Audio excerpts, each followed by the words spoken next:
0.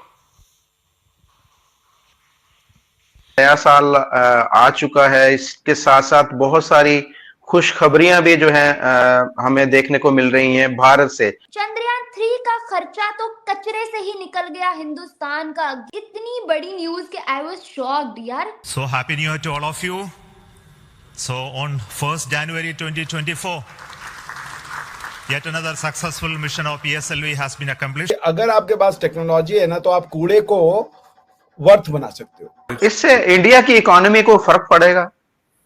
India की economy को definitely फर्क पड़ेगा। इंडिया अगले 5 सालों में 50 सैटेलाइट लॉन्च कर रहा है, जो कि मिलिट्री सैटेलाइट होंगी और इंडिया और पाकिस्तान और चाइना और इंडिया के बॉर्डर पर ये सैटेलाइट नजर रखेंगी। इंडिया हमारा दुश्मन है और इंडिया का वजीर आजम दुनिया का एक दहशतगर्द वजीर आजम है, लेकिन India third largest economy of the world बन गया है। इंडिया को इतना कुछ करने के लिए हमारे लिए जरूरत नहीं है। हम अल्लाह माफ करे डिफॉल्टर होते होते बचा। जो हालात पाकिस्तान के चल रहे हैं इस पे नजर रखना मेरा नहीं ख्याल बनता। अगर सिर्फ हमारे लिए इतना खर्चा कर रहे हैं तो मैं कहूँगा ना करो, छोड़ो यार, क्या कर रहे हो। हमारी गवर्नमेंट के पास इतने पैसे नहीं है, ये अपने लल्ले तललों में पड़े रहते हैं। इस चीज़ पे हम लोग आते ही नहीं है। हमारे टैलेंट बहुत है नौजवानों में इधर।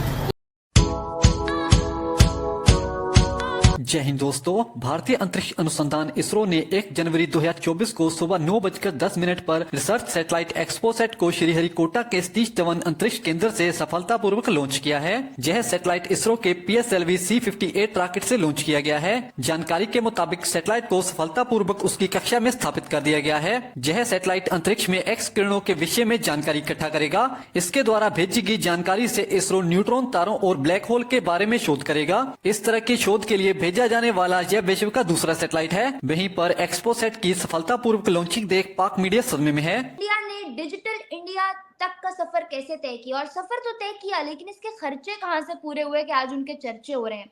चंद्रयान 3 का खर्चा तो कचरे से ही निकल गया हिंदुस्तान का। 1100 करोड़ रुपए निकाले 2021 से 2023 तक के कचरे में से हिंदुस्तान ने। वाह, इतनी बड़ी न्यूज के आई वाज शॉक्ड यार। कचरे से कोई इतना खर्चा कैसे निकाल सकता है? 1100 करोड़ इंडियन रुपीस। तो आप देखो कि चंद्रयान 3 की कॉस्टिंग कंप्लीट करती है ये अमाउंट। क्या राय रखते हैं आप लोग इस पे? देखिए, ये हमारे कंट्री के साइज को और कैलिबर को दिखाता है कि हमारे यहाँ कागज की रद्दी भी 1163 करोड़ रुपए की बिकी है। और ये हमारी टेक्नोलॉजिकल मार्वल को दिखाता है कि पूरे का पूरे स्पेस मिशन का खर्चा इतना सस्ता है और मंगलयान का खर्चा इतना सस्ता है कि हमारे यहाँ जो ओला उबर चलती है वो 7 रुपए किलोमीटर के हिसाब से चलती है, और वो जो मंगलयान पहुंचा था चाहे 4 या 5 रुपए किलोमीटर पहुंचा था। और हॉलीवुड वाले एक जो मूवी बनाते हैं वो 1100 करोड़ रुपए की बना लेते हैं, 500 करोड़ की बना लेते हैं। उतने अमाउंट में हम लोग टेक्निकली इतने ज्यादा साउंड हो चुके हैं, हमें मानना, मतलब दुनिया को मानना पड़ेगा, खासकर हमारे पड़ोसियों को, कि हम लोग इस लेवल पर पहुंच चुके हैं कि बहुत सस्ते में और बहुत बढ़िया लेवल का काम करते हैं। और ये सब चीजें इसीलिए पॉसिबल हो पाई कि भाई अल्टीमेटली हम लोग ये चीज जानते हैं। और आपने अभी कचरे की बात करी है, कचरे में इसको 2 पार्ट्स में, कि हम ऐसा तो नहीं है कि दिवाली की सफाई कर रहे थे और कचरा है।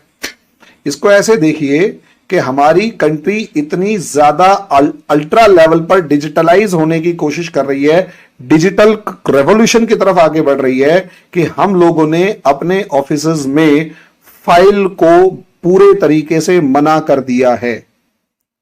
हम लोगों ने use of file, use of paper को काफी हद तक नकार दिया है, और सारा काम अब हमारा डिजिटली होगा। और इसीलिए पुरानी जितनी फाइलें थी, पुराने जितने रिकॉर्ड्स थे, जो इस टाइम पर हम लोग मतलब वो ऑफिस का स्पेस मैनेजमेंट और सब चीजें बढ़ा रही थी, उनको हमने खत्म कर दिया।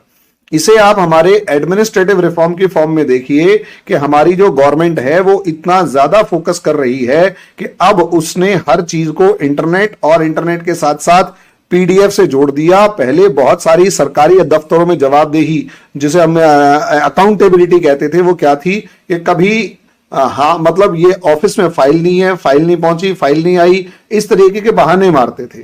आज के दिन हम डिजिटली उस फाइल को ट्रैक कर सकते हैं, हर आदमी पीछे पड़ सकता है और ढूंढ सकता है कि उसकी फाइल कहां है, उसका मामला कहां है, अटका कहां पर हुआ है। ये तो हो गई पॉजिटिव बात। अब आ जाते हैं चंद्रयान पर। चंद्रयान की टेक्नोलॉजिकल मार्वल को उठाकर देखिए, ये हमारी अचीवमेंट है। हम दोनों मामलों में क्या नाम है, अपनी पीठ थपथपा सकते हैं इस मामले में, और लोगों को हमसे शिक्षा लेनी चाहिए कि भाई अल्टीमेटली जिसे कहते हैं ना, जहां और भी है दुनिया घूमने के लिए, कुछ भी है, जो भी मैं बहुत ज्यादा साउंड नहीं हूं शेरो शायरी वगैरह टाइप में, लेकिन इतना है कि दुनिया बहुत आगे है। शिक्षा अगर लेनी है तो इस मामले में ली जाए।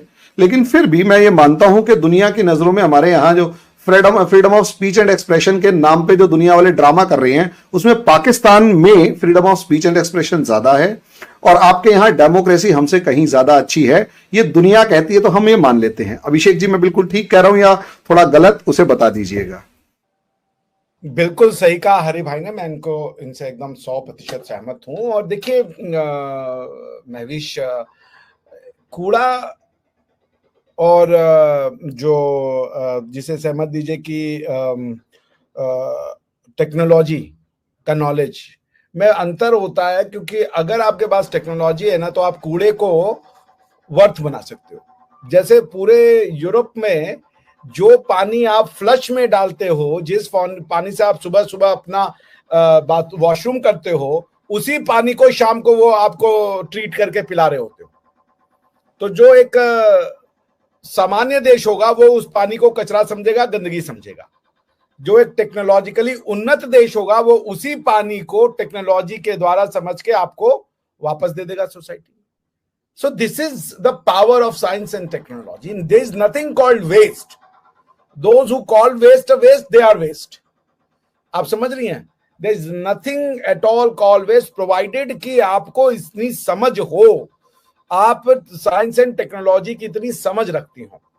तो वो कचरे नहीं थे, कचरे वो at the end of the day सब मैटर ही था, उसको ट्रीट किया गया और उससे हमने वापस से जो यूजफुल चीजें थी वो बनाई गई। और जैसा हरिमोहन जी ने आपको कहा, ये एक एडमिनिस्ट्रेटिव रिफॉर्म भी आप देख लें कि चीजें डिजिटाइज हो रही हैं, जनता को सहूलियतें होंगी। पहले पेपर गायब हो जाते थे तो लोग गायब हो जाते थे, आज सब चीजें डिजिटल है। आप घर बैठे अपना डेटा चेक कर सकते हैं। The government has been reduced to your mobile.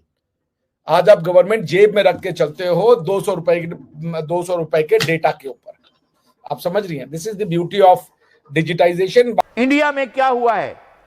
India हमारे सामने हमारा दुश्मन है। मैं एलानिया ये कहता हूं कि इंडिया हमारा दुश्मन है और इंडिया का वजीर आजम दुनिया का एक दहशतगर्द वजीर आजम है, ये मैं कहता हूं। लेकिन India third largest economy of the world बन गया है। इंडिया जर्मनी को, जापान को, बर्तानिया को, फ्रांस को पीछे छोड़ गया है। कनाडा, ऑस्ट्रेलिया उसके पास भी नहीं भटकते हैं। और इंडिया वो था जो गरीब तरीन मुल्क में पाकिस्तान से भी पीछे था।